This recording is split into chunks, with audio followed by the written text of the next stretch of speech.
Hello viewers, నేను Rohan. Welcome to social post. ఈ మధ్య భూమి ధరలు పెరిగిపోతున్నాయి కాబట్టి ఎక్కడ చూసినా కబ్జాలు అనేవి ఎక్కువైపోతున్నాయి. అసలు ఆ కబ్జా జరిగినటువంటి ల్యాండ్ని, ఇల్లీగల్గా కబ్జా చేసినటువంటి ల్యాండ్ని మనం రికవరీ చేసుకోవాలి. కోర్టు ద్వారా మనం దాన్ని ఎలా పొందాలి అనే విషయాన్ని ఈరోజు మనం పూర్తిగా తెలుసుకునే ప్రయత్నం చేద్దాం. మనతో పాటు హైకోర్టు అడ్వకేట్ రమేష్ కడారి గారు ఉన్నారు. సార్తో మాట్లాడదాం. నమస్తే రమేష్ గారు. నమస్కారం. సో ఇల్లీగల్గా ప్రాపర్టీని కబ్జా చేశారు, దాని కోర్టు ద్వారా లీగల్గా మనం ఎలా తిరిగి పొందాలండి?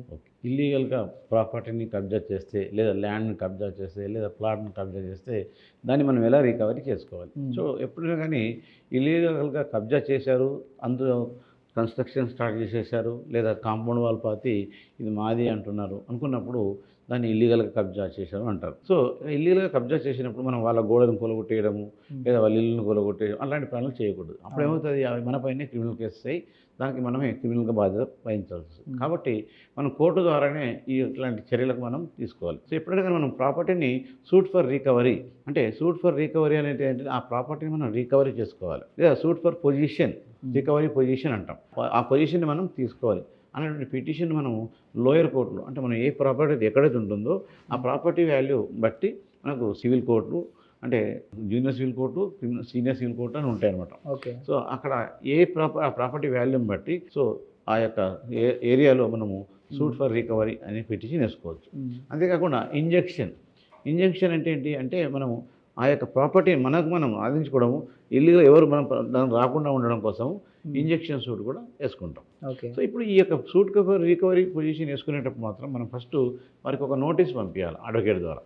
ఏమని, ఈ ప్రాపర్టీలో మీరు ఉన్నారు, ఈ ప్రాపర్టీ మీది కాదు, మాకు సంబంధించిన డాక్యుమెంట్లన్నీ మా దగ్గర ఉన్నాయి, మీరు ఇన్ని రోజులలో సో ఈ ప్రాపర్టీని వెకేట్ చేసి మాకు ఇవ్వండి అని చెప్పేసి మనం పంపిస్తాం. పంపించినప్పుడు కూడా రానప్పుడు సూట్ ఫర్ రికవరీ పొజిషన్ అనేది మనం కోర్టులో పిటిషన్ వేసుకోవాలి. అప్పుడు వారికి సమన్స్ వెళ్తాయి కోర్టు నుంచి సమన్స్ వెళ్ళినప్పుడు ఆ యొక్క కోర్టులో మనము దానికి సంబంధించిన డాక్యుమెంట్లు, అంటే పట్టా పాస్బుక్ ఉంటే ల్యాండ్ అయితే అగ్రికల్చర్ అనేది పట్టా పాస్బుక్ కానీ, వాహనీలు కానీ, దానికి ల్యాండ్ సంబంధించినటువంటి 1B, ROR ఇలాంటి అన్ని డాక్యుమెంట్స్ ఉంటాయన్నమాట. ఆ డాక్యుమెంట్ అన్ని మనం కోర్టుకు సమర్పించాలి. అప్పుడు కోర్టు ఆ యొక్క పరిస్థితిని చూసిన తర్వాత ప్రాపర్టీ మనది అని డిసైడ్ చేసే అవకాశం ఉంటుంది. వాళ్ళు ఇల్లీగల్గా ఎంటైర్ కాబట్టి వాళ్ళకు పనిష్మెంట్ ఇస్తూ మన ప్రాపర్టీ మనకి ఇచ్చే అవకాశం ఉంటుంది.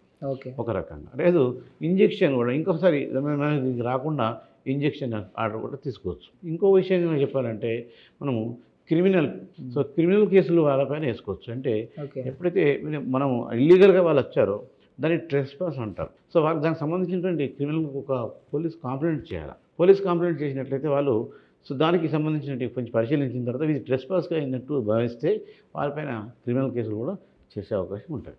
చాలా సందర్భాల్లో ఇలా ల్యాండ్ కబ్జా చేసినప్పుడు పోలీస్ స్టేషన్కి వెళ్తూ ఉంటే ఇది సివిల్ కేసు, కోర్టులోనే తేల్చుకోండి, మాకు సంబంధం లేదని చెప్తుంటారు.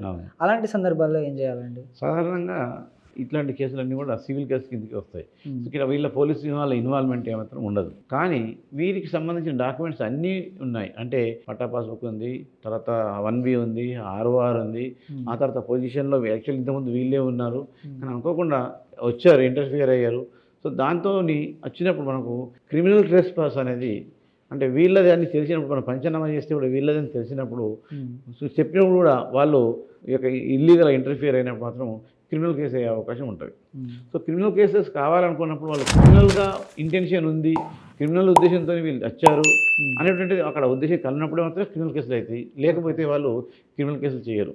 దీన్ని మనం లోయర్ కోర్టులోనే, అంటే మనకు సివిల్ కోర్టులోనే సూట్ ఫర్ రికవరీ పొజిషన్ కింద, ఇంజెక్షన్ ఆర్డర్ కింద వేసుకొని మన యొక్క ప్రాపర్టీ మనము రక్షించుకోవాలి. సో కాబట్టి ఇక్కడ సివిల్ కేసెస్ అనేది ఉన్నప్పుడు మాత్రము, అంటే వాళ్ళ యొక్క పొజిషన్ వాళ్ళు ఏ విధంగా తీసుకున్నారు, దౌర్జన్యంగా కొట్లాడి, దౌర్జన్యంగా బెదిరించి, దౌర్జన్యంగా మన ఇంటిపైకి వచ్చి, దౌర్జన్యంగా మన వాళ్ళకు దూషించి చేసినప్పుడు అది క్రిమినల్ కేసు కిందకి వస్తుంది.